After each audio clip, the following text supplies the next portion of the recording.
Reporter ചാനലിലെ സ്മൃതി പരുത്തിക്കാട് ഒരു മാധ്യമപ്രവർത്തകയുടെ യാതൊരു യോഗ്യതയുമില്ലാത്തവളാണ് എന്ന് പച്ചക്ക് പറയാൻ ഞാൻ ആഗ്രഹിക്കുകയാണ്. അവരൊരമ്മയാണോ എന്നെനിക്ക് അറിഞ്ഞൂടാ. ആണെങ്കിൽ ഒരു മാതൃഹൃദയം അവർക്കില്ല എന്ന് തീർത്തു പറയേണ്ടി വരും. ഞാനിത് വെറുതെ പറയില്ല. ഇന്നലെ റിപ്പോർട്ടർ ചാനലിലെ എഡിറ്റേഴ്സ് അവരിൽ അവർ വിളിച്ചു പറഞ്ഞ വൃത്തികേടുകൾ സാധാരണഗതിയിൽ ഒരമ്മക്ക് പറയാൻ പറ്റും.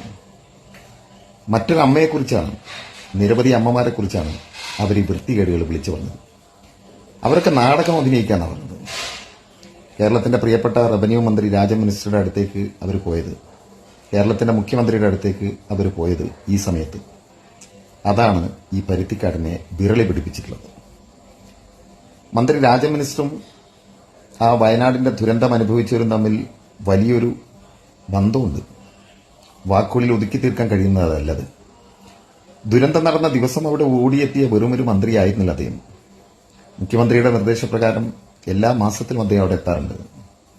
ദുരന്തം അനുഭവിക്കുന്നവർക്ക് കൃത്യമായി ഓരോ വീട്ടിലും 600 രൂപയുടെ വേതനം കൊടുക്കുക, 6000 രൂപ മാസത്തിൽ അവർക്ക് ഭക്ഷണ അലവൻസ് കൊടുക്കുക.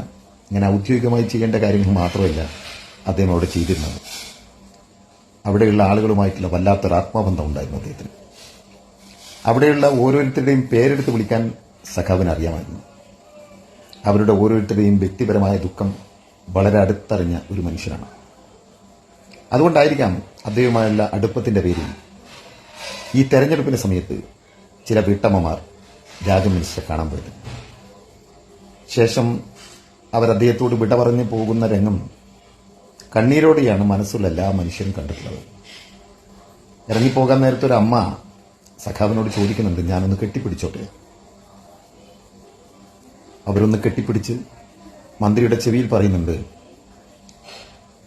മത്സരിച്ച് ജയിച്ചു കഴിഞ്ഞിട്ട് എന്റെ മക്കളെ കാണാൻ ഒന്ന് വരിയില്ലേ. അപ്പോഴാണ് നമ്മൾ അറിയുന്നത് അവരുടെ 3 മക്കളും ജീവിച്ചിരിപ്പില്ല.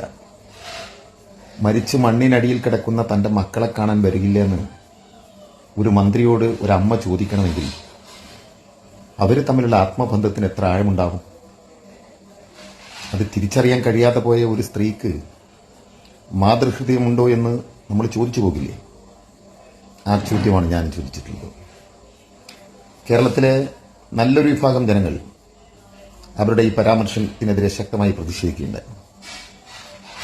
മിനിസ്റ്ററെ കാണാൻ വന്ന 3 മക്കളെ നഷ്ടപ്പെട്ട ഒരമ്മ കണ്ണീരോടെ ഇന്നലെ ചാനലുകൾക്ക് മുമ്പിൽ വന്ന് പറഞ്ഞു, ഞാൻ അഭിനയിക്കുകയാണെന്നൊക്കെ പറഞ്ഞപ്പോൾ സഹിക്കാൻ കഴിഞ്ഞില്ല.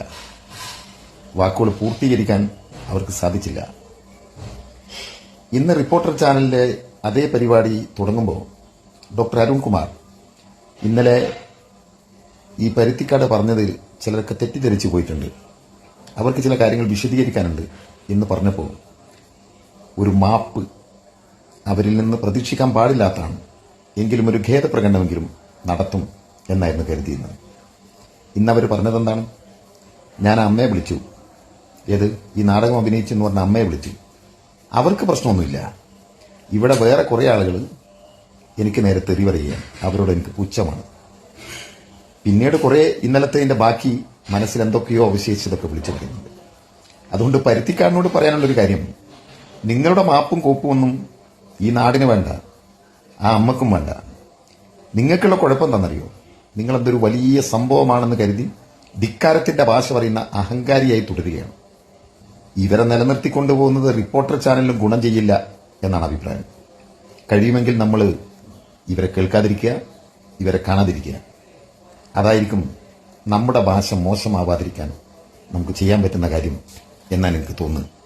പരുത്തിക്കാടിനോട് ഒന്നുകൂടി പറയുന്നു, നിങ്ങളെ തിരിച്ചറിയാനുള്ള സാമാന്യ ബുദ്ധിയൊക്കെ ഈ നാടിനുണ്ട്.